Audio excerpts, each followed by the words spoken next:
আসসালামু আলাইকুম। এখন আপনাদের সামনে মূল্যবান তাফসির পেশ করবেন আলহাজ মুফতি মাওলানা মোহাম্মদ বজলুর রশিদ মিয়া। ক্যাসেটটি প্রযোজনা করেছেন Bogura audio video recording centre, Meherunnisa market, Bogura. পরিবেশনায় Jamal electronics, Naz complex, TNT গেটের সামনে, বগুড়া। রোমের বাদশা কাইসার হুঙ্কার দিয়ে বলে, রে সৈন্যরা, এরা দুই ভাই কি বলতেছে?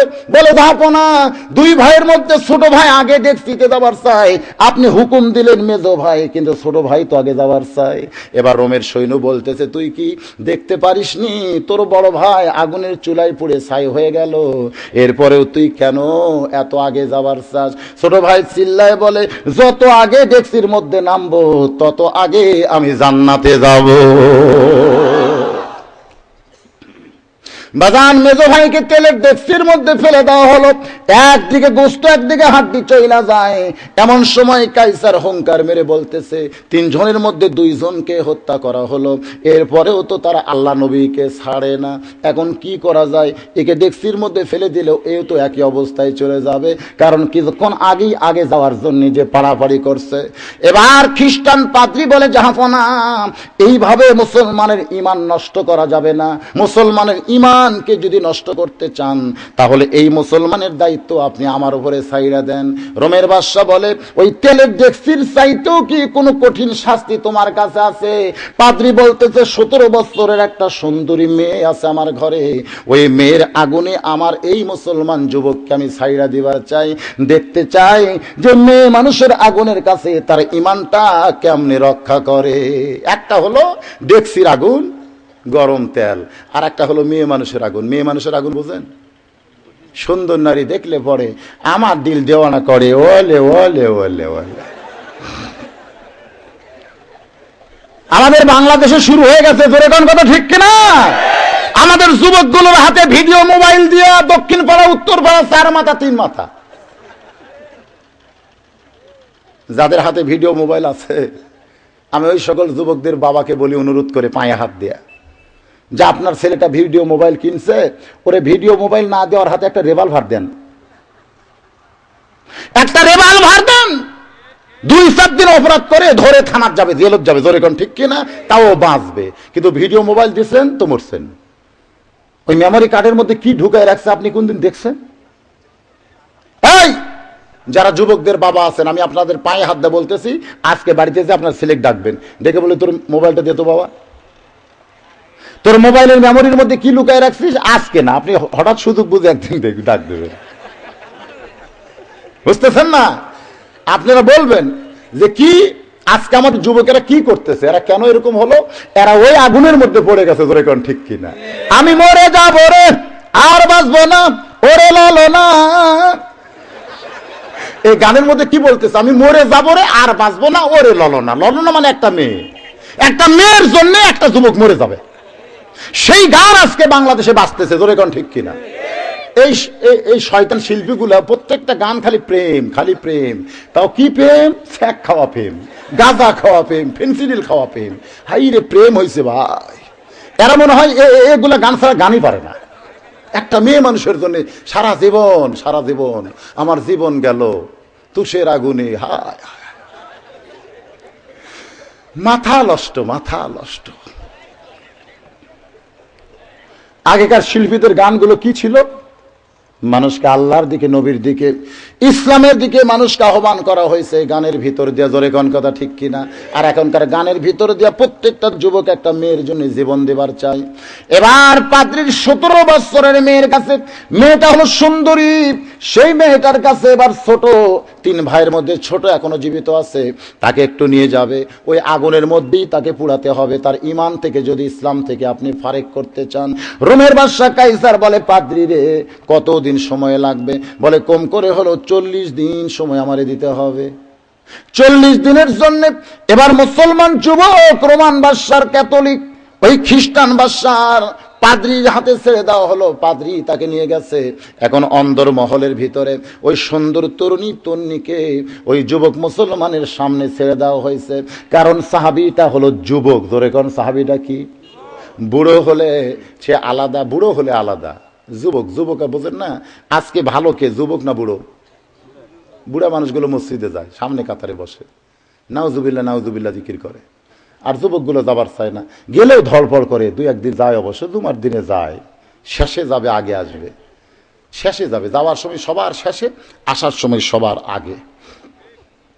আপনাদের এলাকায় এরকম যুবক নাই তো? আচ্ছা, যদিও মসজিদে যায়, ওখানে যাও ধড়পড় করে। বাজান, মানুষ যখন বুড়ো হয়, আমার ওয়াজের কাছেটা আপনারা শুনেছেন, আল্লাহর নবী বলেছেন আশ-শায়খু লা ইয়াদখুলুল জান্নাহ, বুড়া কোনোদিন জান্নাতে যাবে না। বুড়া কোনোদিন জান্নাতে যাবে? ওয়াজটা শোনেননি আপনারা? সামনে বসে এক সাহাবী ধরেছে কান্না। আল্লাহর নবী বলেন, রে বুড়ো সাহাবী, কান্দো কেন? বলে, কান্দার কারণ হলো আপনার সোনার জবাব আপনি বলেছেন, কারণ আপনি নবী যেটা বলেন সেটা তো ইচ্ছা করে বলেন না, সেটা কে বলায়? আল্লাহ বলায়। মা ইয়ান্তিকু আনিল হাওয়া ইন হুয়া ইল্লা ওয়াহয়ুন ইউহা। আপনি নবী যখন বলেছেন বুড়া মানুষ জান্নাতে যাবে না, তাহলে আমি বুড়া না কান্দে কি আর থাকতে পারি? নবী বললেন, সাহাবী রে, ওই আল্লাহর শপথ করে বলতেছি তুমি জান্নাতি। সঙ্গে সঙ্গে বুড়ো সাহাবী চোখের পানি মুছে মুচকি মুচকি হাসে।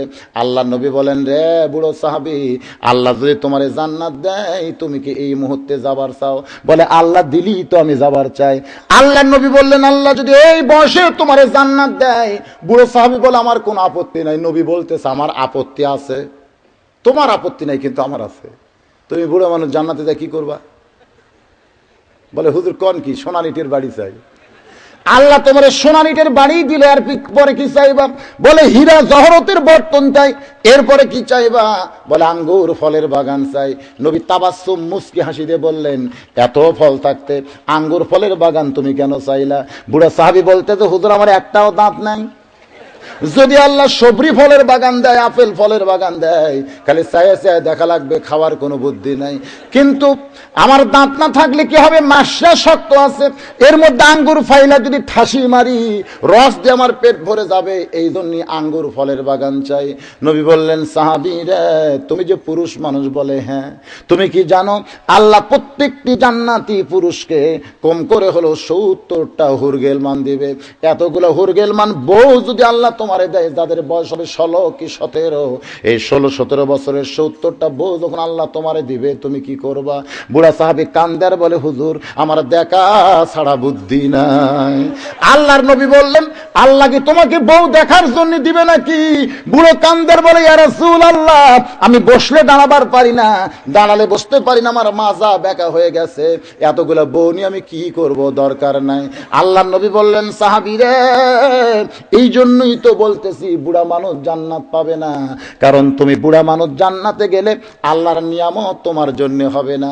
আল্লাহ যখন তোমারে জান্নাত দিবে, তখন তোমাকে বুড়ো বানায় দিবে না, আল্লাহ তোমাকে যুবক বানায় জান্নাতে দিয়া দিবে।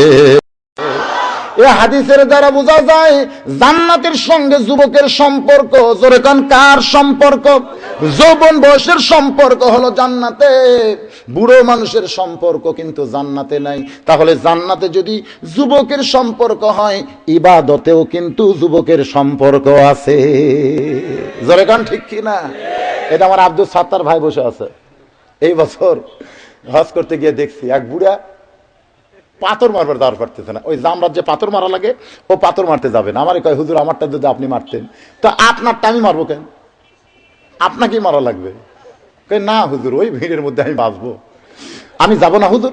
আচ্ছা, পাথর মারা কি সুন্নত না নফল? ওয়াজিব তরক করলে আমি কইলাম, যদি পাথর না মানে তাহলে 10,000 টাকা জোগাড় করেন, একটা দম দেওয়া লাগবে। তো না হুজুর, আমারটা একটু মারেন হুজুর। তো আপনার হজ কি এখন ফরজ হয়েছে? এই বছরই হয়েছে না আগে? না, অনেক আগে হয়েছে, কিন্তু আমি তখন আসিনি। কি জন্য আসেননি? কয়, না হজ করে যাই কি আর খারাপি করা যাবে, তাই এজন্য এমন বয়সে আইছি আমি যাই যেন খারাপি করবার না পারি। মানে খারাপি করার মতন পাওয়ারই নাই, পাথর মারার পাওয়ার নাই, আর কি করবে কর। আসলে আশ্চর্য হতে হয়, যত বুড়া হাজি সব বাংলাদেশের। তোর এখন কোন দেশের? বাংলাদেশের হাজিরাই বুড়া বেশি, লোড়বাড়ি পারে না, তারা গেছে হজ করতে। হজ করা হলো সবচাইতে কঠিন আমল, কিন্তু ওখানে পাথর মারতে পারতেছে না। ওখানে পেশাব করতে গেলে মিনাই, মুজদালিফায়, আরাফায়, কি মনে করতেছেন পেশাব করা?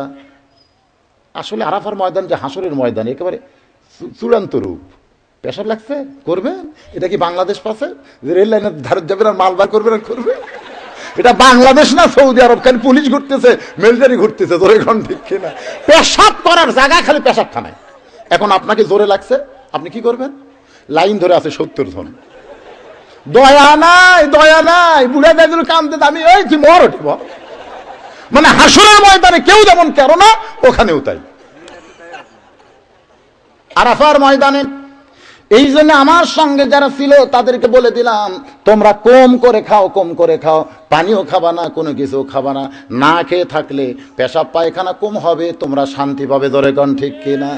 বাজান, পরীক্ষার জায়গা আমার আল্লাহ ওই জায়গায় পরীক্ষা করে যখন মানুষকে ফিরে নিয়ে আসে, ওই মানুষের দ্বারা আর কোনো খারাপ কাজ হয় না। কিন্তু যারা হারাম কামাই নিয়ে হজ করতে যায়, ওখানেও যায় তারা হজ কামাই করে। ধরে কোন ঠিক কিনা? আমি দেখছি অনেক লোক ওখানে গিয়ে ঘুম পাড়তেছে, হেরেমের মধ্যে 1 ওয়াক্ত নামাজ পড়লে 1 লক্ষ রাকাত নামাজের সওয়াব পাওয়া যায়, তারপরও সেখানে অলসতা করতেছে। আমি যেটা বলতে চাচ্ছি, মানুষের একটা বয়সের সম্পর্ক আছে না নাই? তাহলে ইবাদতের সঙ্গে যুবকের একটা সম্পর্ক রাখতে হবে। বাংলাদেশের সরকারি চাকরি যদি আপনি করতে যান, আপনার একটা বয়সের সময় আছে, দাম আছে। আপনার সার্টিফিকেট যতই ভালো হোক না কেন, আমার সার্টিফিকেট তো সব ফার্স্ট ক্লাস। এখন যদি আমি সরকারি চাকরি করতে চাই, দিবে না, কারণ সরকারি চাকরি একটা বয়স আছে। আমার সব ফার্স্ট ক্লাস সার্টিফিকেট আমি দিয়ে ইন্টারভিউ বোর্ডে, এখন দেখে বলতে সার্টিফিকেট তো ভালোই হুজুর, কিন্তু চোখের খবর কি? খবর কি? কান আস্তে করে শোনে না, জোরে করে শোনে। তো মাজার খবর কি? বলে 8 ঘন্টা বসে থাকলে মাজা টানে ধরে। হাতের খবর কি? কলম ধরলে থরথর করে কাঁপে। সার্টিফিকেট নিয়ে বাড়ি যান। চাকরি করতে গেলে চোখ ভালো, কান ভালো, মাজা ভালো, হাত ভালো থাকতে হবে। আপনি ফার্স্ট ক্লাস পাইছেন, কিন্তু এখন কলম ধরলে হাত কাঁপে, আপনি লিখবেন কেমনে? আপনার 1 ফুটের মধ্যে লিখতে হবে, কিন্তু চোখের কোনো পাওয়ার নাই। আপনাকে যদি কেউ আসা সার হয়েছেন যদি গাল দিয়ে যায়, আপনি শুনবারও পাবেন না। এজন্য আপনার চাকরি দেওয়া যাবে না। আবার যদি সময় মতো কেউ সরকারি চাকরি করতে যায়, যখন 56 বা 60 বছর বয়স হয়ে যায়, তখন সরকার দয়া করে বলে যে যৌবনটা আমারে দিয়েছে, এখন বয়স হয়েছে বলে তার দ্বারা আমি কাজ করাই নেব না, বরং তাকে পেনশন দিয়া বলে আপনি যতদিন বাঁচবেন আপনাকে খাবার দেওয়া হবে, বেতন দেওয়া হবে, আপনার কোনো চিন্তা নাই। বাংলাদেশের সরকারকে যৌবন বয়স দিলে, বৃদ্ধ বয়সে সরকার যেমন পেনশন দেয়, ভাতা দেয়, যৌবন বয়সে যারা ইবাদত শুরু করবে, বুড়া বয়সে যদি ইবাদত ঠিক মতো করবার না পারে, ওই যৌবন বয়সের ইবাদতের সওয়াব আল্লাহ তার আমলে দান করে দেয়। কিন্তু বুড়া বয়সে যদি চাকরি করবার, তার চাকরি হবে? বুড়া বয়সে সব নামাজ পড়বার গেছে। একদিন দেখে মুয়াজ্জিন আসে না, ইমাম বলতেছে মুসল্লিকে, বাবা আজান দেবার পারেন? পারি বাবা পারি। তো যান একটু আজান দেন। ওই যা শুরু করছে, আল্লাহু আকবার, আল্লাহ না কয় আল্লাহু আকবার। ইমাম সুন করে বলতেছে আল্লাহ বা দাঁত বাকেন? বলে আমার দাঁত নাই, আমার দাঁত নাই। কারণ আরবি অক্ষর উচ্চারণ করতে গেলে দাঁতের দরকার আছে না নাই? সামি আল্লাহু লিমান হামিদা বলার পরে মাজা থেকে, আপনার কোমর থেকে মাজাটা সোজা করতে হবে, সেজদায় যাবেন, সেখান থেকে আপনাকে আবার পুরোপুরি বসতে হবে, আবার সেজদায় যাইতে হবে, সেখান থেকে মাটি হামাগুড়ি দিয়ে না কতগুলো লোক এই হাত মাটি ঠেসি দিয়ে উঠতেছে, কিন্তু 2টা হাঁটুর উপরে হাত দিয়ে আপনাকে উঠতে হবে। আপনি যখন ঠিক মতো নামাজ পড়তে পারবেন, তখন মসজিদে আপনি গেলেন না। যখন বুড়া হয়ে গেছেন, তখন আল্লাহ ঠিক মতো কবার পারেন না, ঠিক মতো রুকু সেজদাও করতে পারেন না। এমন সময় কেউ যদি আল্লাহর ইবাদত করতে যায়, সরকারি চাকরি যেমন তার জন্য ভাগ্যে হয় না, আল্লাহ রহমতও সেই ব্যক্তির ভাগ্য পড়বে না। ধরে কোন ঠিক কিনা? তাহলে ইবাদতের সম্পর্ক কখন? যখন যৌবন, জোরে কোন, যখন কি? যৌবন বয়সে যুবকের সামনে সুন্দরী মেয়েটাকে যখন পাদ্রী ছাইড়া দেয়, এবার পাদ্রীর মেয়েটাকে পাদ্রী বলে দিছে যাবি আর কাপড় খুলবি, যাবি আর কাপড় খুলবি, কারণ ওই যুবকটাকে আল্লাহ রাসূল থেকে আলাদা করতে হবে। আল্লাহ রাসূল থেকে আলাদা করতে না পারলে রোমের বাদশার কাছে কিন্তু আমি পুরস্কার পাবো না। এমন ভাবে মেয়েটারে মন্ত্র দিয়া এইবার যুবতী মেয়ে যুবক সাহাবীর ঘরে যখন ঢুকছে, আল্লাহর কোরআন সামনে এসে বলতেছে সাহাবী রে, তোর সামনে কেউ যদি ন্যাংটা হয়েও থাকে তোর কোনো চিন্তা নাই, কারণ কোরআন বলতেছে কুল্লিল মুমিনিনা ইয়াগুদ্দু মিন আবসারিহিম, মুমিন পুরুষ যারা হবে তাদের নজর থাকবে নিচের দিকে। ওই সাহাবী চোখ বন্ধ করে আর কোরআন তেলাওয়াত করে। ওয়াইজা তুলিয়াত আলাইহিম আয়াতুহু জাদাতুহুম ঈমানান। কোরআনের মধ্যে এমন একটা পাওয়ার আছে যেই পাওয়ারের কারণে আল্লাহ তার ঈমানের জজবা বাড়ায়া দেয়। যখন আপনার একান্ত একা একা আপনি চলবেন, ওই সময় আপনি কোরআন তেলাওয়াত করবেন, দেখবেন আপনার মনের মধ্যেও প্রশান্তি, দুনিয়ার কোনো ভয় থাকবে না। জোরে কোন ঠিক কিনা? একদিন হয়তো একলাই রাস্তায় পড়ে গেছেন, কেউ নাই, কেউ আপনার সঙ্গে নাই, আলো নাই, বাতিও নাই, লাইটও নাই, মানুষজনও নাই। ওই সময় আপনি কোরআন তেলাওয়াত করবেন আর হাঁটবেন, দেখবেন রাস্তাও ক্লিয়ার, কোনো ভয়ও কলিদায় থাকবে না। এটা আমার জীবনে বাস্তব প্রমাণ পাইছি আমি। কোরআন তেলাওয়াত করতে হবে। জোরে কোন কি করতে হবে? ওয়াইজা তুলিয়াত আলাইহিম আয়াতুহু জাদাতুহুম ঈমানান। সুবহানাল্লাহ কোন? কোরআন তেলাওয়াত করতে পারেন নাকি? হ্যাঁ, কথা কয় না কেন? এই ছোট্ট একটা বাচ্চা কইলো পারি, তুমি পারো? তুমি একটু দাঁড়াতো বাজান, তোমার চেহারাটা দেখি, দেখেন দেখেন দেখেন দেখেন, এত ছোট একটা বাচ্চা কয় আমি পারি, আর আপনারা কথা কইলেন না। কে রে, এই মালটা কোন পেটর থেকে বাড়াছে? সুবহানাল্লাহ কোন? এর মা বড় ভাগ্যবান, এর বাপ বড় ভাগ্যবান। এত ছোট একটা বাচ্চাকে আমি পারি, আর আপনারা সাহস করে বলতে পারলেন না। এটাই জন্যই বললাম, মা যদি ভালো হয়, সন্তান ভালো হয়। বাজান বসো, বস, তোমার জন্য দোয়া করি, তুমি আমার চাইতে 100 গুণ বড় বক্তা হও, আলেম হও। আল্লাহুম্মা আমিন, আল্লাহুম্মা আমিন। এর মা ভালো রে, এর মা কিন্তু বয়লার না, খোঁজ না দেখেন। মা যদি ভালো হয়, সন্তান ভালো হবে। প্রাসঙ্গিক কথা বলতেছি। 4 বছরের ছেলে আব্দুল কাদেরকে নিয়ে গেছে মাদ্রাসায়। জোরে গান কোথায়? হিজাবের অন্তরাল থেকে মা বলতেছে, আমার সন্তানকে একটু কোরআনের তালিম দেওয়া লাগবে। মাদ্রাসার মুহতামিম বলতেছে, মা বিপদে যারা পড়ে তারাই তো এরকম মাদ্রাসায় দেয়, যাদের বাপ নাই, যারা গরিব, তারাই মাদ্রাসায়। জোরে গান ঠিক কিনা? আপনি আইছেন, আপনার স্বামী জীবিত নাই, একটা এতিম বাচ্চাকে নিয়ে আইছেন মাদ্রাসায় দিতে। মা, আমরা এতিমকে পালার জন্যই তো মাদ্রাসা খুলেছি। এখানে একটা মাদ্রাসা আছে না নাই? দেখবেন এতিম, অনাথ, গরিব, ন্যাংরা, কানা সব এই জায়গা। মেডিকেল কলেজত ন্যাংরা আছে, কানা, সাইজ সাকিব খানের মতন, আর এই জায়গা। এটা বাংলাদেশের প্রেক্ষাপটে হয়, কিন্তু আসলে সৌদি আরবের একটা মক্তব আমি দেখলাম, যেখানে খাদিজার বাড়ি, উম্মুল মুমিনিন মা খাদিজার বাড়ি যেখানে ছিল, যেই বাড়িতে আল্লাহ রাসূল কিছুদিন ছিলেন, ওই খাদিজার বাড়ি এখন বানানো হয়েছে মক্তব। জোরে কোন কি বানানো হয়েছে? মক্তব বানানো হয়েছে। এই মক্তবের যিনি প্রিন্সিপাল, বাংলাদেশের টাকায় 4 লক্ষ টাকার চাইতে বেশি বেতন পায়। একটা মক্তবের প্রিন্সিপাল 4 লাখ টাকার বেশি বেতন পায়।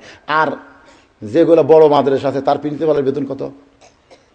আর আমাদের বাংলাদেশে মক্তবের প্রিন্সিপাল মক্তবের হুজুর মাস গেলে 1200 টাকা কেশিয়ারের গাল ফুলে। আগে গাল ফুলে না, যেই মাসের বেতন দেওয়া লাগবে কেশিয়ারের কথা কয় না, আর কথা কয় না। হুজুর খালি পাশে পাশে ঘুরতেছে। কেশিয়ার কিন্তু 3 পাস। গ্রামের মাতব্বর তেলতেলা গোয়েন্দার অক বানাচ্ছে কেশিয়ার। মসজিদের কেশিয়ার, মাদ্রাসার কেশিয়ার, পরেশগার লোককে বানানো দরকার। জোরে ঠিক কিনা? যেই বেটা নামাজ পড়ে না ওই সভাপতি। এখন ইমাম সাহেবের নাই কোনো গতি, মাস গেলে ওর কাছে বেতন চাওয়ার যায়। সভাপতির আক্কেল আছে, ইমামের দাম ওই বুঝে? নামাজে পড়েন, ইমামের দাম কি বুঝবে? ঠিক আছে, এখন না 4 মাথার দেখা করো। বেতন নিবার কাছে হুজুর কয় 4 মাথার দেখা করো। আচ্ছা 4 মাথার দেখা লাগবে কেন? তুই ইমাম সাহেব ব্যাগ লিয়ে 4 মাথার বসে আছে। সভাপতির কোনো খেয়ালই নাই, সভাপতি সপ্তপতি মার্কেটে ঘুরতেছে। ইমাম 1 ঘন্টা বসে থাকার পরে একজন বলতেছে, হুজুর ব্যাগ না বসে আছেন? আজকে বেতন দেওয়ার দিন ভাই রে। সভাপতি বলছে এখানে দেখা করো, আমি এসে বসে আছি, কিন্তু সভাপতির পাত্তাই নাই। সন্ধ্যার সময় এসে দেখে হুজুর টুপতিছে।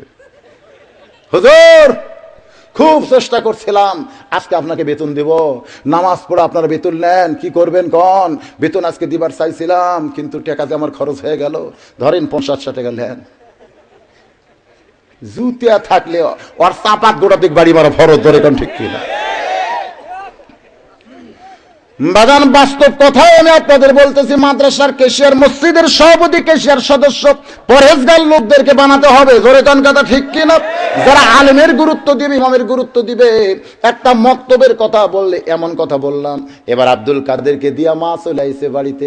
পরদিন সকাল বেলায় ওস্তাদ আব্দুল কাদেরকে বছরের আব্দুল কাদের সালাম দেয়া বলে, হুজুর, বলে এখন তোমাকে তালিম দেওয়া হবে।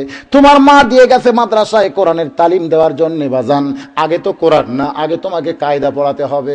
এবার আব্দুল কাদেরের সামনে ওস্তাদ কায়দা বের করে বলতেছে, বলো আলিফ। যেই বলেছে বলো আলিফ, সঙ্গে সঙ্গে লাম মিম যালিকাল কিতাবুল লা রাইবা ফীহি হুদাল লিল মুত্তাকিন আল্লাযীনা ইউমিনুনা বিল গায়বি ওয়া ইউকিমুনাস সালাত ওয়া মিম্মা রাযাকনাহুম ইউনফিকুন। ওস্তাদ মারছে দৌড়। কে রে? আমি কইলাম আলিফ, তারপরে বলবো বা, আলিফের পরে বা, ওই বা না কই লাম মিম করে শুরু করলো, থামে না। মারছে দৌড়। অন্য শিক্ষকরা বলে দৌড়ান কেন? বলে দেখবার যদি চাও তাড়াতাড়ি আসো। অবাক করা ঘটনা ঘটে যাচ্ছে। এবার সমস্ত শিক্ষক ছাত্র মিলে এসে সবাই তাকায় দেখে আব্দুল কাদের 4 বছরের ছেলে খালি ঝুঁকতেছে আর পড়তেছে, ঝুঁকতেছে আর পড়তেছে। ওস্তাদ কোরআন শরীফ মেলা পৃষ্ঠা উল্টাইতে থাকে, আর ও খালি পড়তেই থাকে। এমন ভাবে আল্লাহর কোরআন পড়তেছে, ওরে আর কে থামাবে? ও যেন আল্লাহর সঙ্গে নিজের অস্তিত্ব বিলীন করেছে। আসলেই তো তাই। যখন কোন আল্লাহর বান্দা কোরআন পড়ে, আল্লাহ তার ইমানের তাজাল্লি বাড়ায়া দেয়। এই কোরআন আমার আল্লাহরই বাণী। যখন কেউ কোরআন পড়ে, সে সকল আল্লাহর সঙ্গে যেন গল্প করে। যেই 18 পারা আর ব্রেক হয়ে গেছে। 18 পারা পড়ার সঙ্গে সঙ্গে আব্দুল কাদের ব্রেক, আর পড়তেছে না, থেমে গেছে। তাকায় দেখে 2 চোখ দিয়ে বাচ্চার দর দর করে পানি পড়তেছে। ওস্তাদ বুকের মধ্যে নিয়ে সমস্ত শিক্ষক সহ মায়ের বাড়ির দরজায়, উম্মুল খায়ের ফাতেমা আব্দুল কাদের জিলানীর মা, এবার মাদ্রাসার মুহতামিম দরজা থেকে এতিমের মতন ডাক দিচ্ছে, মা গো, এমন কি সন্তান তোমার পেটে ধরছো মা, যেই শয়তান সন্তানকে আলিফ বলার পরে আর বা বলার দরকার পড়ে না, লাম মিম বলে এক টানে 18 পারা কোরআন আমাদের শোনায়া দেয়। এমন সন্তান তুমি কেমনে উদরে ধারণ করলে মা? আব্দুল কাদের জিলানীর মা হেজাবের অন্তরাল থেকে, ও বাবা জিরা, আমার আব্দুল কাদের যখন পেটে ছিল আমি সব সময় কোরআনের তেলাওয়াত করতাম, কারণ আমি হইলাম 18 পারা কোরআনের হাফেজা। আমি সব সময় কোরআন তেলাওয়াত করতাম। আমার আব্দুল কাদের যখন দুনিয়াতে আইছে, আব্দুল কাদেরকে কোলে নিয়ে আমি কোরআন তেলাওয়াত করেছি। আব্দুল কাদের যখন কান্দে, আমি তখন কোরআন তেলাওয়াত করে করে তার কান্না থামাইছি। আব্দুল কাদের যখন রাত্রিবেলা আমার বুকের কাছে মুখ দিয়ে ঘুমাবার চাই, আমি তখন কোরআন তেলাওয়াত শোনায় শোনায় তারে ঘুমাইছি। আমার মনে হয় আমার 18 পারা কোরআন তেলাওয়াত আব্দুল কাদের ওই কোলের মধ্যে আমার বিছনায় শুয়ে শুয়ে শোনার কারণে 18 পারা কোরআনের হাফেজ হয়ে গেছে। বাজান, মা যদি ভালো হয় সন্তান ভালো হবে, আর মা যদি খারাপ হয় তাহলে সন্তান খারাপ হবে। আজকে আমাদের বাংলাদেশে কিছু ডিজিটাল মার্কা মা বাড়াইছে, জোরে কোন ঠিক কিনা? কি মার্কা মা? ডিজিটাল। সন্তানকে শিখাইতেছে টাটা টাটা। কি যে যুগ খাইলো ভাই, যে সন্তানকে শিখাতে হবে সালাম কালাম, জোরে কোন ঠিক কিনা, তারে শিখাইতেছে টাটা। আর ময়নাক শিখাইছে সালাম। একটা বাড়িতে যাবেন, ময়না আসসালামু আলাইকুম, আসসালামু আলাইকুম, আর সন্তানকে শিখাইছে টাটা, বলা লাগবে বাই বাই। এরা হলো ডিজিটাল মার্কা মা, জোরে কোন কি মার্কা মা? বাজান, যেটা বলতেছিলাম, আল্লাহর কোরআন তেলাওয়াত যুবক করতেছে, আর মেয়েটার সামনে খালি সাজতেছে, জোরে কোন কি করতেছে? তোর সাইদা লাভ কি? তোর দিকে যদি না তাকাই তোর সাইদা লাভ কি?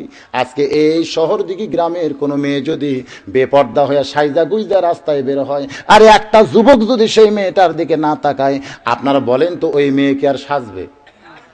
পরের দিন এক মেয়ে বলতেছে, কি ব্যাপার, সাইদা গুইজা বেড়া যাবি না?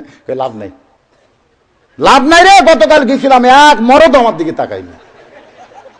তো কেউ যদি আমার দিকে না তাকায় আমি সাইদা লাভটা কি? তাহলে যুবকগুলো যদি কোরআন মোতাবেক নিজের আমল করে, মেয়েরা সাইদা গুইজা রাস্তা এসেও কোন লাভ পাবে না, জোরে কোন ঠিক কিনা? এরা পাগলি হওয়ার পিছনে কারণ তো যুবকেরা। মেয়েরা পাগলি হয়নি, একেবারে ড্রেসিং টেবিলের সামনে বসে খুর দিয়ে ভুরু চাঁচতেছে।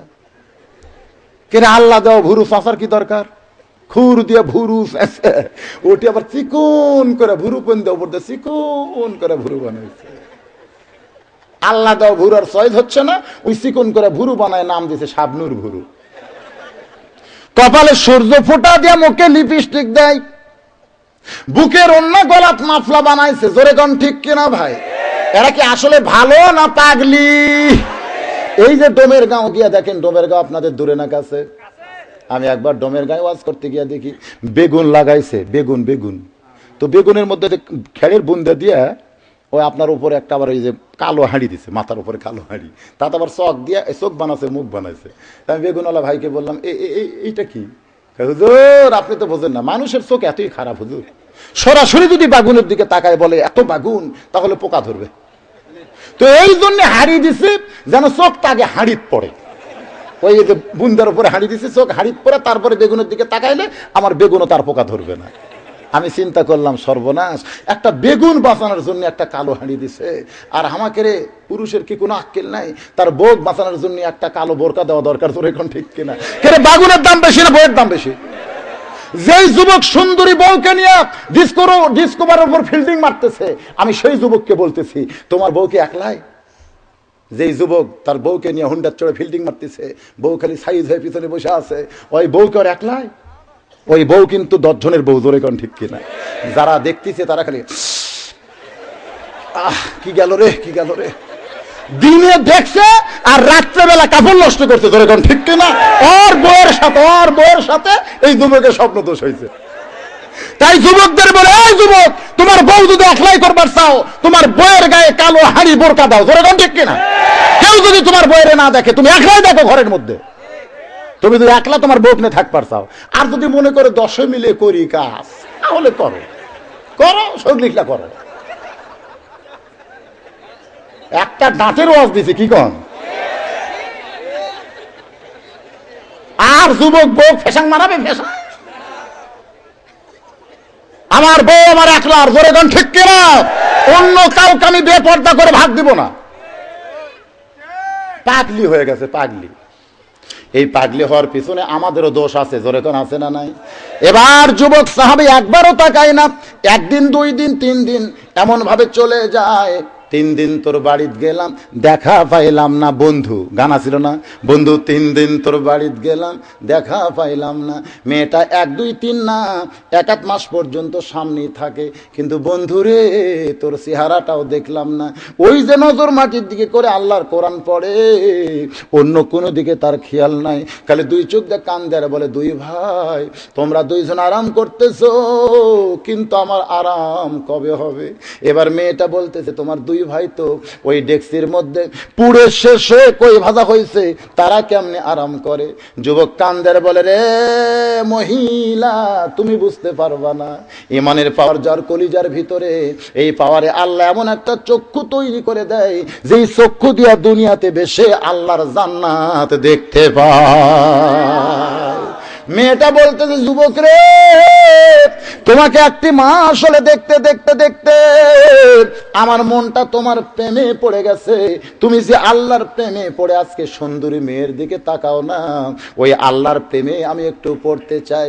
যতদিন জুলাইখা ইউসুফ ইউসুফ ইউসুফ ইউসুফ জিকির করেছে, ততদিন কিন্তু জুলাইখা ইউসুফ রে পাই নাই, ইউসুফ রে পাই নাই। যেদিন জুলাইখা ইউসুফকে বাদ দিয়া রাস্তায় বসে কান্দারে বলে, ও ইউসুফের আল্লাহ, ইউসুফ তোমার প্রেমে পাগল হইয়া আমার মতো সুন্দরী জুলাইখার দিকে একবারও তাকায় না। আমি কত চেষ্টা করলাম, তারপরে ইউসুফ রে পাইলাম না। আমি বুঝতে পেরেছি আমি জুলাইখার চাইতে তুমি কত যে সুন্দর, তোমার সৌন্দর্য আমি জুলাইখা দেখতে চাই।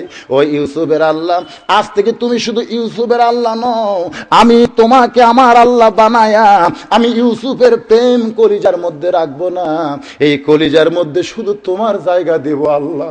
ইউসুফ যে আল্লাহর প্রেমে পড়া আমার মতো জুলাইখার দিকে তাকাই না, আমি সেই ইউসুফের আর প্রেম করব না, আমি ইউসুফের আল্লাহর প্রেমের পাগলি হবার চাই। জুলাইখা যখন ইউসুফকে ভুলে গিয়া ইউসুফের আল্লাহর প্রেমে পড়েছে, এমন সময় আল্লাহ ডাকতে বলে, ইউসুফ রে আমি আল্লাহ জুলাইখাকে তোর জন্য কবুল করে নিলাম। মাল্লাহুল মাওলা ফালাহুল কুল। কেউ যদি মাওলার হয়ে যায়, কুল মাখলুক আমার আল্লাহ তখন তার গোলাম বানায় দেয়। ওই ইউসুফের সঙ্গে জুলাইখার বিয়ে হয়েছে। একদিন ইউসুফ এসে জুলাইখাকে ডাকতেছে, জুলাইখা দরজা খুলো, দরজা খুলো। জুলাইখা দরজা খোলে না, দরজা খোলে না। ইউসুফ নবী দরজা ধাক্কা দিয়া ভিতরে গিয়ে দেখে জুলাইখা সেজদায় পড়ে কাঁদতেছে। পিছন দিক থেকে ইউসুফ ডাকে, জুলাইখা, যে ইউসুফকে দেখার জন্য তুমি পাগলি ছিলে, আজকে সেই ইউসুফ তোমার পাশে দাঁড়িয়ে গেল। তুমি কি একটা বড় ইউসুফ রে দেখবা না? কিছুক্ষণ পর সেজদা থেকে মাথা তুলে জুলাইখা কান্দে আর বলে, স্বামী গো, ওই আল্লাহর প্রেমে যখন জুলাইখা পইরা যায়, তখন দুনিয়ার কোন ইউসুফের খেয়াল জুলাইখার কলিজায় থাকে না।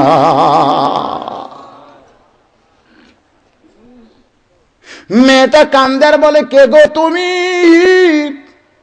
যে মেয়েটাকে দেখে দুনিয়ার যুবকেরা পাগল হয়ে যায়, আজকে একই ঘরের মধ্যে একটি মাস কাটাইলাম, একটা বারো তুমি আমার দিকে তাকাও না। আমি তোমার প্রেমে নয়, তুমি যে আল্লাহর প্রেমে, যে আল্লাহর ভক্তিতে দুনিয়ার সুন্দরী মেয়ের দিকে তাকাও না, আমি সে আল্লাহর প্রেমের প্রেমিকা হবার চাই।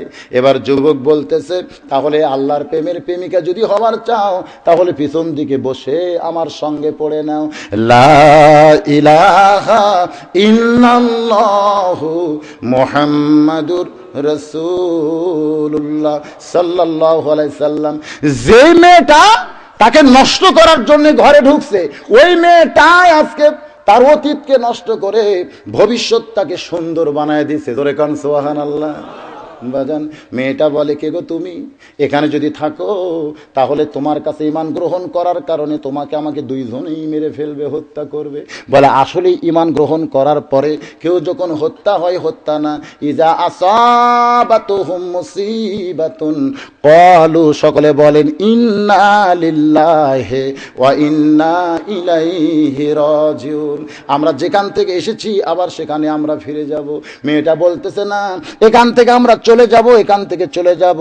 বাজান, সংক্ষেপ করে বলতেছি, ঘোড়ার পিঠে চড়ে যখন দুইজন চইলা যায়, মরুভূমির মধ্যে খুব দ্রুত গতিতে চলতেছে, পিছন দিক থেকে দুই ভাই ডাকতেছে, এ তোমরা এমন ভাবে পালিয়ে কোথায় যাও? তোমাদেরকে হালাল হতে হবে। সুবহানাল্লাহ কোন?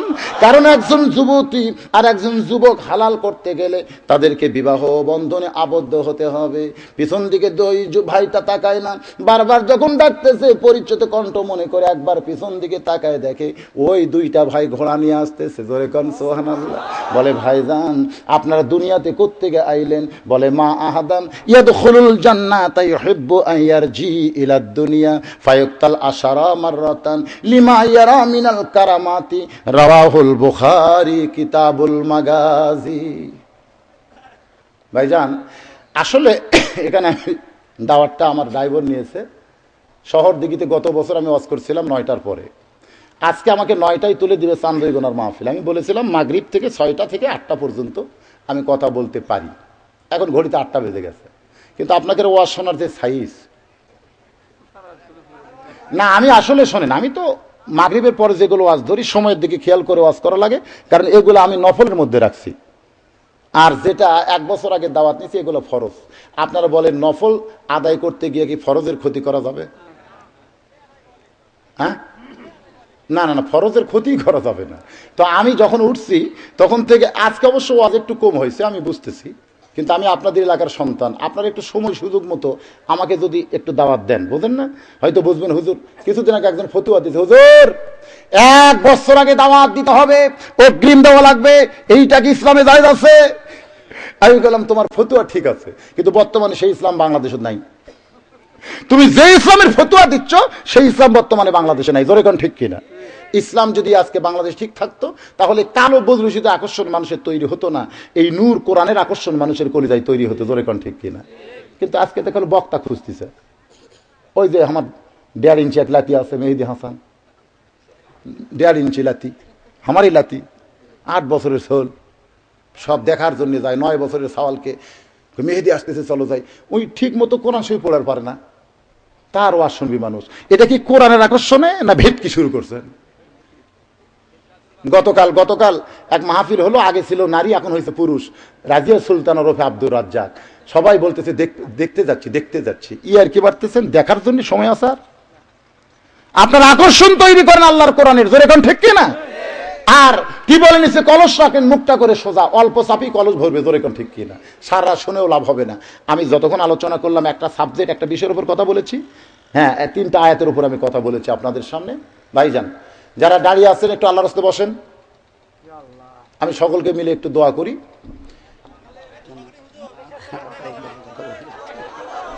আরো করা লাগবে? আচ্ছা ঠিক আছে। হ্যাঁ আমি করতেছি। তবে শোনেন, আপনারা যেমন আমাকে আরো ওয়াজ করতে বললেন, আমি করার জন্য স্বীকার করলাম, আপনাদেরকে একটা স্বীকার করা লাগবে। এখন আপনাদের কাছে গামছা যাবে, রুমাল যাবে, 10 পারেন, 20 পারেন, 50 পারেন, 100 পারেন। আপনারা সেই রুমালের মধ্যে দান করবেন, কিঞ্চিত হলেও দিবেন, বঞ্চিত করবেন না। হ্যাঁ আগে ওয়াজ পরে দিবেন, ও আমরা দেখছি বহুদিন। এই চাদর নিয়ে গামছা নিয়ে ভিতরে ঢোকো বাবা, ভিতরে ঢোকো, আল্লাহর রাস্তায় ঢোকো। একটু জিকির করেন, লা ইলাহা ইল্লাল্লাহ, লা ইলাহা ইল্লাল্লাহ, লা ইলাহা ইল্লাল্লাহু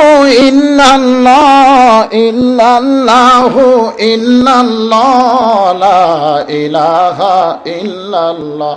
চাদর নিয়ে গামছাতে ঢোকা যায় না? নাই, লোক নাই? হ্যাঁ 10 পান, 20 পান, 50 পান, 100 পারেন। ওয়াজের আমলটা কি দেখেন। আমি একটা ছোট্ট ওয়াজ আপনাদের শোনাই ভাই, আজ তো লম্বা টম্বা ওয়াজ ধরে যাচ্ছে না। হ্যাঁ কি কোন ডাল? হ্যাঁ বলতেছি। হ্যাঁ রে বাবা, আপনারা চাদরের 2-1 ওটা বসাবার করলেন কেন? যারা দান নিতে যাবে তারা উঠুক, আপনার বসে থাকবেন। হ্যাঁ হাতে বার করেন, 10 পান, 20 পান, 50 পান, 100 পারেন। ভাই জান একটু মহব্বতে এটা আলোচনা, এই যুবকেরা মাহফিল করতেছে, ইচ্ছা করলে এই জায়গায় গত বছর কি হয়েছে, এই জায়গায় কি হয়েছে, গত বছর এখানে কি হয়েছে? হ্যাঁ লালন, তো এইবার কি হচ্ছে? তাহলে এই যুবকেরা তো লালনের দিকে যায় নাই, এই যুবকেরা তো গান বাজনার দিকে যায় নাই, এরা তাফসীরুল কোরআন মাহফিল করেছে। জোরে কোন ভালো করছে না খারাপ করছে? তাহলে সেই যুবকদেরকে আপনি যদি 10টা টাকা দেন, এটা আপনার দুনিয়ার না আখিরাতের? আল্লাহর নবীর কাছে গরীব সাহাবী চলে আসে, একটু খেয়াল করেন। গরীব সাহাবী এসে বলতেছে, ইয়া রাসূলুল্লাহ, আল্লাহর রাস্তায় আমাকে একটু সহযোগিতা করেন। আল্লাহর নবী বললেন, সাহাবী রে, তুমিও যা আমিও তাই, তুমি যেমন গরীব, আল্লাহ আমারে গরীব করছে, এই মুহূর্তে তোমাকে সাহায্য দিবার মতন আমার কিছু নাই। গরীব সাহাবী মনটা খারাপ করে যখন চলে যাবার চাই, আল্লাহর নবী বলেন, সাহাবী রে, তোমাকে এমন এক ব্যক্তির কাছে আমি পাঠাবার চাই, যার কাছে গেলে তোমার মনটা খারাপ হবে না, বরং তোমাকে অনেক দান করে দিবে। এবার গরীব সাহাবী আল্লাহর নবীর কাছে বলে, ইয়া রাসূলুল্লাহ, তাহলে আমি কার কাছে যাব? আল্লাহর নবী বললেন, ওসমানের কাছে যাও। আপনারা আনমনা হচ্ছেন কেন? কথাটা গুরুত্ব দিয়ে শোনেন। ওসমানের, বসেন, যারা দান চাচ্ছে তাদেরকে দিবেন, আপনারা বাদ বাকি লোক বসে পড়েন। ভাই বেয়াদবি করেন না, যাবেন কোন দিকে, যাচ্ছেন কোথায়? ওয়াজ শুনে লাভ নাকি? আবু জেহেল সারা রাত ওয়াজ শুনেছে দাঁড়িয়ে, আবার সকালবেলায় নবীর বিরুদ্ধে আন্দোলন করছে, জোরে কোন ঠিক কিনা? তো আপনারা ওয়াজ শুনবেন, আবার এখনই যখন কিছু বলা হচ্ছে আন্দোলন কি আল্লাহর বিরুদ্ধে করবেন? তাহলে ওটা বসা করেন, যাচ্ছেন কোন দিকে? প্রত্যেকটা ধাপে ধাপে আপনারা তো কবরের দিকে হাঁটতেছেন, ভয় লাগে না? ওয়াজ শুনে লাভটা কি? ভয় করতে হবে?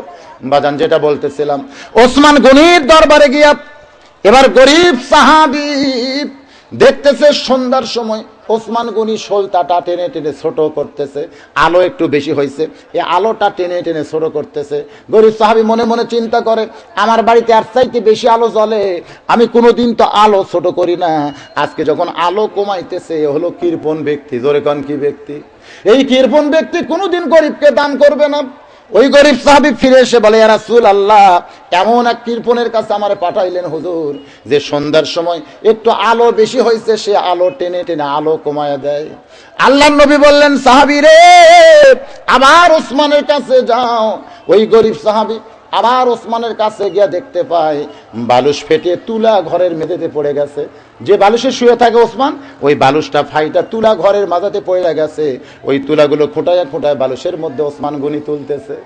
গরিব সাহাবী মনে মনে কয়, আমার বালুস ফাইটা যদি তুলায় এমন ঘরের মাঝাই পড়তো, আমি সামটা দিয়া ঝাড় দিয়া বাইরে ফাইলা দিতাম। কিন্তু ওসমান যখন এই তুলাগুলো খুঁটায় খুঁটায় বালুসের মধ্যে তুলতেছে, এই ওসমান কৃপণ ব্যক্তি, জোরে কন কি ব্যক্তি, এ ওসমান আমারে কোনোদিন দান করবে না।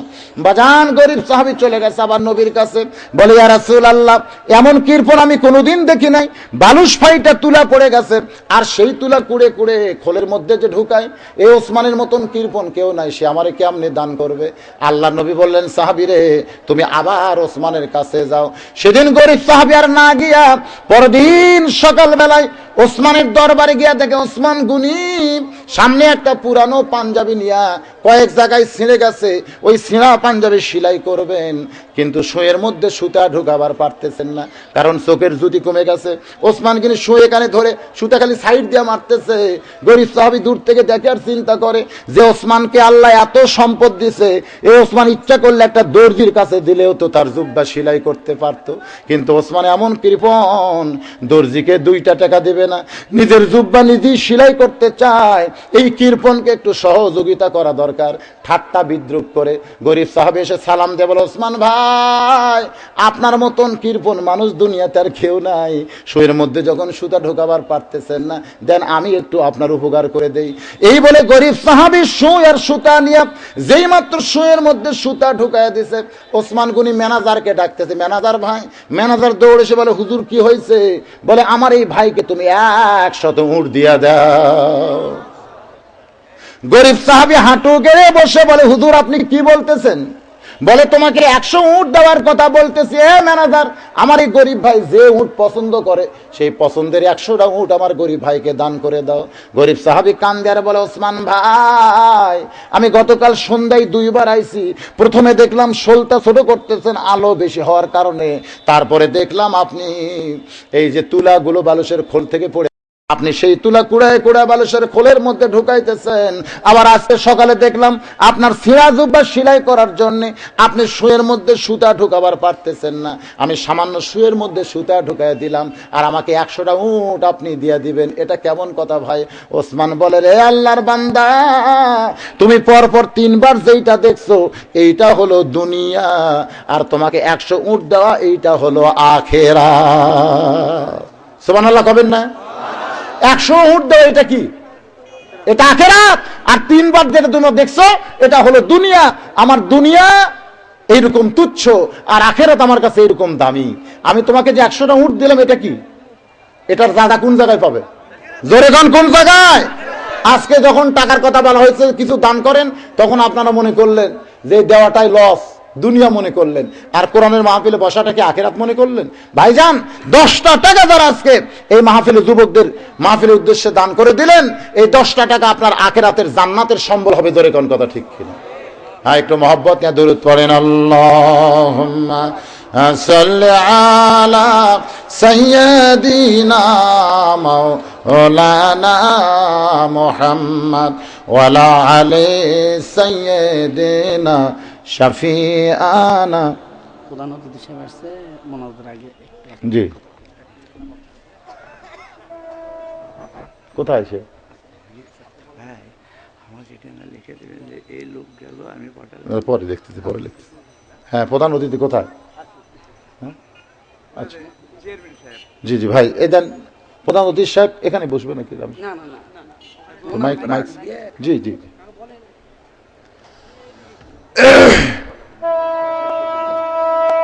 আল্লাহ রাব্বি মিন কুল্লি জামবি ওয়া তুবু ইলাইহি, লা হাওলা ওয়ালা কুওয়াতা ইল্লা বিল্লাহিল আলিয়্যিল আযীম। আল্লাহুম্মা সাল্লি আলা মুহাম্মাদিন ওয়া আলা আলি মুহাম্মাদ কামা সাল্লাইতা আলা ইব্রাহিম ওয়া আলা আলি ইব্রাহিম ইন্নাকা হামিদুম মাজিদ। আল্লাহুম্মা বারিক আলা মুহাম্মাদিন ওয়া আলা আলি মুহাম্মাদ কামা বারাকতা আলা ইব্রাহিম ওয়া আলা আলি ইব্রাহিম ইন্নাকা হামিদুম মাজিদ। আমাদের ইমামের কাছে কোরআন ছিল। জোরে কোন কি ছিল? কোরআন থাকার কারণে সে বুঝতে পারলো আল্লাহ ছাড়া অন্য কাউকে রুকু সেজদা করা যাবে, এই জন্য ঢুকতে হবে খাটো দরজা দিয়ে, মাথা দিয়ে সবাই ঢুকছে। কিন্তু আমাদের ইমাম দেখলেন কোরআন আমার কাছে আছে, আমি অবশ্যই ঢুকবো, কারণ খলিফা আবুল মনসুর যখন দাওয়াত দিছে, তবে আমাকে আগে ঢুকাইতে হবে পা। জোরে কেন কি ঢুকাইতে হবে? এরকম স্বৈরাচারীকে আগে কি দেখার লাগবে? পাও। সবাই যারা বোঝে না, যাদের কাছে কোরআন নাই, তারা মাথা দিছে, কিন্তু আমাদের ইমাম সাহেব পা দিলেন, পা দিয়ে ঢুকলেন। আসলে আমরাও এরকম বিপদ আপদে যদি পড়ে যায়, আমাদের ঢোকার বুদ্ধি আছে না নাই? যেরকম আছে না নাই? তিনি যখন পা দিয়ে ঢুকলেন, উজির নাজির মন্ত্রী যারা রাজ দরবারে ছিল, তারা সবাই বলতেছে আলেমরা কিছুই জানে না, আলেমরা কিছুই জানে না, কোন জায়গায় কিভাবে সম্মান করা লাগবে এইটা আলেমরা জানে না। যেমন বাংলার একজন ব্যাকরণের বাগধারায় উল্লেখ করেছিল, মোল্লার দৌড় মসজিদ পর্যন্ত, একটা মৌলবি খুব বেশি গেলে মসজিদে যাবার পারবে, এর বাহিরে যাবার পারবে। এই কিছুদিন আগে আমাকে একজন কইছে, মানে আমাকে ভাত খাবার নিয়ে যায় থেকে ডাইনিং টেবিল আর চেয়ার সেট করছে, তো আমারে বলতেছে হুজুর বসেন। আমি বললাম না ভাই, আমি তো ডাইনিং টেবিলে চেয়ারে বসে খাবো না, কারণ আল্লাহ রাসূল বলেছেন 5 জুলাই খাওয়া হলো ইহুদি নাসারাদের চরিত্র, তো আমি চেয়ারে বসে ডাইনিং টেবিলে খাবো না। তখন সাইড থেকে একজন বলতেছে ওল্ড মডেল রে হুজুর, ওল্ড মডেল। আমি বললাম যে মডেলই হয় বিছনা পাড়ায় দাও, দস্তরখানা বিছাই দাও, যে মডেলই হয়। তখন সাইড থেকে একজন বলতেছে এখন কি যে বিপদ হলো, দস্তরখানা কোথায় পাই? তো একজন বলতেছে আছে আছে, আমি আনতেছি। এই সব খাবার তরকারি সব ঠিক করে রাখছে, কিন্তু ওই লোকটার দস্তরখানা নিয়ে আসতেছে না। কে রে এত ঠান্ডা হয়ে যায়, জানে না কেন? তো সাইড থেকে একজন বলতেছে যে আনতে তো গেছে, কিন্তু দস্তরখানা সুটকেসের মধ্যে রাখছে। তো সুটকেসের মধ্যে রাখছে কেন? বলে খুব সুন্দর করে ফুলটু তুলে দস্তরখানা বানাইছে, তো সেটা আপনার সামনে দিবে। তো সুটকেসের মধ্যে রাখছে, সুটকেস খুলুক, তালা মারছে হুজুর, তালা খুলুক, সোলানি তো খুঁজে পাচ্ছে না। ওইখান থেকে যাওয়ার পর লোকটার এবং লোকটার বউ সমানে সোলানি খুঁজতেছে, তালার সোলানি কোন জায়গায়, চাবি কোন জায়গায় খুঁজে পাচ্ছে না। আমি তখন আফসোস করে বললাম হাই রে, নবীর সুন্নত দস্তরখানা তাই রাখছে সুটকেসের ভিতরে, তাত মারছে তালা। বর্তমানে সোলানি খুঁজে পাওয়া যাচ্ছে না। আর কাফের বেঈমানের ডাইনিং টেবিল খেলে হাসতেছে, জোরে কোন ঠিক কিনা? কাফের বেঈমানের ডাইনিং টেবিল খেলে বারান্দাত বলতেছে আয় আয় এদিকে আয়, আর নবীর সুন্নত দস্তরখানা সুটকেসের মধ্যে থুয়ে দে, যা তার তালা মার বুঝি মনে করেন সোলানি না পাস। আজকে আমাদের অবস্থা হয়েছে তাই, আমরা ওই মডেল যদি নবীর কথা বলি, কোরআনের কথা বলি, অনেকে আমাদেরকে কথা বলবে, জোরে কোন কথা ঠিক কিনা? তো বাদশার খলিফার রাজ দরবারে উদ্দিন নাজির বলতেছে মৌলবীরা কিছুই জানে না। আসলে মৌলবীরা জানে কি জানে না? খায়রুকুম মান তাআল্লামাল কোরআন ওয়া আল্লামা। আল্লাহ রাসূল বলেছেন ওই ব্যক্তি সবচাইতে বেশি জ্ঞানী যে আল্লাহর কোরআন পড়েছে এবং অপরকে পড়ায়। আলেমদেরকে সম্মান দেবেন, ইজ্জত দিবেন, আল্লাহ আপনাদের সম্মান দেবে। রাসূল বলেছেন আলেম হও, না হলে আলেমের বাপ হও, না হলে আলেমের শ্বশুর হও। কি হও? আপনারা আলেমের সাথে মেঘ বিয়ে দিবেন, মেঘ বিয়ে দিবেন। কিছুদিন আগে এক যুবক বলতে হুজুর বিবাহ করার সময় আমার দাড়ি ক্লিন শেভ ছিল, সাকিব খানের মতন আমার ঢপ। তো এক বক্তার ওয়াজ শুনে নবীর সুন্নত দাড়ি যেই রাখছি, বউ আমার সামনে মুচকি মুচকি হাসির কয় তোমাকে চাচার মতন দেখাচ্ছে, চাচার মতন। এখন বউ যদি দাড়ি রাখার কারণে আমার চাচা কয়, এখন সেই দাড়িকে আমি রাখতে পারি হুজুর, তাই দাড়ি রাগ করে কামাইছি। আমি কই আরে তুমি দাড়ি কামায় নবীরে ছাড়ছো আর বউকে ধরছো, তো বউ বুকের মধ্যে নিয়ে থাকো, রাসূলের তোমার দরকার নাই। হাসরের ময়দানত যাও, লাত্তি কয় রকম লাগে দেখো। কারণ শাফাতের কান্ডারি নবী মুহাম্মদ রাসূলুল্লাহ, যার সুপারিশ ছাড়া কোন নবীও জান্নাতে যাবে না, সেই নবী তুমি ছাড়ছো আর বউ চাপে ধরে থাকো। থাকো, নবী হারালে নবী পাওয়া যাবে না, জোরে কোন ঠিক কিনা? আল্লাহ হারালে আল্লাহ পাওয়া যাবে না, কিন্তু বউ হারালে আবার বিয়ে করা যাবে, জোরে কোন ঠিক কিনা? সেই বইয়ের জন্য দাড়ি কামাইছো কেনার জাত, দরকার বউ তালাক দাও। আর বউ কি বাংলাদেশে নাই? জোরে কোন আছে না নাই? যে বউ নবীর সুন্নত দাড়ি দেখলে চাচা কয়, ওই বউ তোমার চাইতে সুন্দর এক যুবক দেখলে ওভার ডিউটি মারবি, জোরে কোন ঠিক কিনা? হ্যাঁ, নবীর সুন্নতের উপরে যারা হাত মারছে ওই বউ তোমরা ঘরত রাখো না বাবা। ওই বউ কিছুক্ষণ পরে ওই প্যান্ডেলের মধ্যে ছিল, সেখান থেকে স্লিপ দিয়ে বলছে হুজুর আমি যা ভুল করছি, আমার স্বামী যে ডোজ দিচ্ছে আপনি কন যে তোমার বউ দাড়ি রাখলে আর কিছুই বলবেন, আপনি বলে দেন হুজুর। দেখেন মেয়ে মানুষ ভয় করে কিনা। লাস্ট একটা ডোজ দিয়ে দিলাম, কি মন খারাপ করলেন? হ্যাঁ, ডিজিটাল ডোজ দিয়ে দিলাম। ভাইজান যেটা বলতেছিলাম, আলেমরা জানে কি জানে না? জোরে গান জানে কি জানে না? আলেমের শ্বশুর হও, শ্বশুর যদি হবার না পারো, আলেমের বন্ধু হও। আলেমের বন্ধু যদি হবার যোগ্যতা তোমার না থাকে, তাহলে আলেম যদি কোনো রাস্তা দিয়া যায়, তুমি যদি আলেমকে দেখতে পাও, তুমি একটুখানি মহব্বতে দাঁড়াও, ওই আলেমের আগে তুমি কেমনে যাবে? বরং আলেমকে সালাম দিয়া আলেমের পিছনে যদি 2টা কদম তুমি রাস্তা হাঁটো, হাসরের ময়দানে তোমার আমল নামায় কোনো নেকি যদি পাওয়া না যায়, ওই আলেমের মহব্বতে 2 কদম পিছনে হাঁটার কারণে আল্লাহ তাআলা তোমারে 2টা জান্নাত দিয়া দিবে। খালি সুবহানাল্লাহ না, অন্তর থেকে মহব্বত করেন, সামনে আলেমদের যেন বিপদ না হয়। এত মৌলবীদের বিপদ কেন? হ্যাঁ, সামনে যেন বিপদ না হয়। যে বিপদের মধ্যে আলেমরা আছে, এই বিপদ থেকে যেন আল্লাহ আলেমদেরকে হেফাজত করে। সকলে আল্লাহুম্মা আমিন। আল্লাহুম্মা আনতাস সালাম ওয়া মিনকাস সালাম, তাবারাকতা ইয়া যাল জালালি ওয়াল ইকরাম। ও দরদি আল্লাহ, এই সন্ধ্যাকালীন মাহফিলে মাগরিব থেকে শাহ পর্যন্ত তোমার হাজারো হাজারো বান্দা বান্দি আজকে জান্নাতের বাগানে এসে কোরআন হাদিসের আলোচনা শোনার শেষে আমি গুনাহগারের সঙ্গে রহমতের দরজায় ফকির হয়ে দোকানা হাত তুলেছে। মেহেরবানি করে আজকের মাহফিল আমাদের সকলের হেদায়েতের জন্য, নাজাতের জন্য, জান্নাতের জন্য কবুল করো। এই মাহফিলের শুরু থেকে শেষ পর্যন্ত যত আলোচনা হয়েছে এর মধ্যে যদি ত্রুটি হয়, ভুল হয়, তুমি মাফ করে দিও। এর যা হাদিয়া মঞ্জুর করো, সোনার মদিনায় নবী পাকের রওজা মোবারকে কবুল করে নাও। তামাম আম্বিয়ায়ে কেরাম, আসহাবে কেরাম, তাবিঈনে কেরাম, তাবা তাবিঈনে কেরাম, তামাম পৃথিবীর মাটির নিচে যত মুমিন মুমিনা আছে আল্লাহ সকলে আর ওয়াফরে হাদিয়া কবুল করো। আমরা যারা হাত তুলেছি,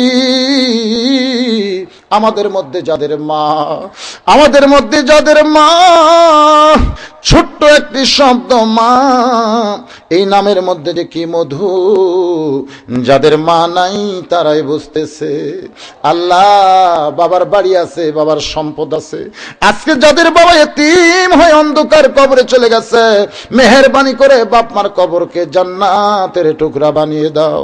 আমাদের দাদা দাদি, নানা নানি, আত্মীয় স্বজন, আমাদের বড় আপনজন যারা আজকে আর দুনিয়াতে নাই, যাদের জন্য দোয়া করবার কেউ দুনিয়াতে নাই, আমরা তাদের পক্ষ নিয়ে তোমার দরবারে হাত তুলেছি। কবরবাসীদের আল্লাহ আপনি মাফ করে দেন। আয় আল্লাহ তাআলা, এই শহর দিকের যুবকেরা কষ্ট করে মেহনত করে আজ কয়েকদিন হলে খাটাখাটনি করে আজকের এই জান্নাতের বাগান তারা লাগায় দিছে। ও মাবুদ মাওলা, হাজারো হাজারো নরনারী সেই জান্নাতের বাগানে এসে কোরআন হাদিসের ওয়াজ শুনেছে। আল্লাহ মেহেরবানি করে এই যুবকরা যারা জান্নাতের বাগান লাগাইছে তাদের সবাইকে জান্নাতি হিসাবে কবুল করে নাও। এই মাহফিল লাগাইতে গিয়ে যারা সহযোগিতা করেছে শারীরিক ভাবে, আর্থিক ভাবে, মানসিক ভাবে, বুদ্ধি দিয়া, আল্লাহ তাদের সকলকে ঈমানে আমলে জান্নাতি কবুল করো। আজকেও যারা গামছার মধ্যে 2-4 টাকা করে দান করেছে আল্লাহ, এই দানগুলোকে জান্নাতের বিনিময়ে কবুল করে নিও। এই যুবকেরা প্রত্যেক বছর এরকম তাফসীরুল কোরআন মাহফিল যেন করতে পারে তেমন ঈমানি শক্তি এদেরকে দান করে দাও। ও দরদি আল্লাহ, কত মানুষের জানাজার নামাজ আমরা পড়েছি, এই 2 হাত দিয়া কত কবরে মাটি দিয়েছি, এই 2 হাত দিয়া কত লাশ অন্ধকার কবরে নামায়া দিছি। একদিন আমরা মরে যাব, সেদিন বেশি দূরে নয়, যেদিন মসজিদের খাটনি আমাদের বাড়ির আঙ্গিনায় চলে আসবে, যেদিন বড়ই পাতার গরম পানি গরম করে আমার দেহে ঢালা হবে, যেদিন রঙিন কাপড় খসায়া সাদা কাফনের কাপড় দিয়া চকলেটের মতো মুড়ায় ফেলবে। মরি যখন যাব, দিনটা যেন জুমার দিন হয়। মরি যখন যাব, মাসটা যেন রমজান মাস হয়। ইমানের সাথে, ইজ্জতের সাথে মুসলমান হইয়া এই দুনিয়া থেকে যেন বিদায় নিতে পারি। আল্লাহ কবুল করো। গোটা বিশ্বের মুসলমানকে তুমি মাফ করো, গোটা বিশ্বের মুসলমানকে তুমি ইজ্জত দাও, গোটা বিশ্বের মুসলমানকে তুমি কাফেরদের কাছে আর বেইজ্জত করো না। ও মাওলা, মুসলমানের ওলি তুমি ছাড়া আর কেউ নাই। আল্লাহ, তুমি মুসলমানদেরকে সহযোগিতা করো। আল্লাহ, আল্লাহ আমার বাংলাদেশের প্রতি রহম করো, খাস করে আলেম ওলামার প্রতি দয়া করো, খাস করে আলেম ওলামার প্রতি তুমি রহম করো। ও মাবুদ মাওলা, অত্র এলাকার প্রতি রহম করো। যে যা নিয়ত করে হাত তুলেছে নেক নিয়ত, নেক আশাকে তুমি পুরা করো। মাবুদ গো, আমি গুনাহগার বলে দোয়া ফিরে দিও না। এই মাহফিলে যার 2খানা হাত পছন্দ করো, সেই 2 হাতের ওসিলা আজকের মাহফিলকে কবুল করো। আজকের মাহফিলের প্রধান অতিথি, আজকের মাহফিলের বিশেষ অতিথি, সভাপতি সহ আজকের এই মাহফিলে সকলকে কবুল করো। পর্দার অন্তরালের মা বোনেরা পর্দা নিশি হয়ে ওয়াজ শুনেছে, আবেদা সালিহা কবুল করে মা ফাতেমার সঙ্গে জান্নাত দিও। আর মরণের কালে আমাদের জবানের মধ্যে তুমি জারি করে দিও লা ইলাহা ইল্লাল্লাহু মুহাম্মাদুর রাসূলুল্লাহ সাল্লাল্লাহু। আসসালামু আলাইকুম ওয়া রাহমাতুল্লাহি ওয়া বারাকাতুহু।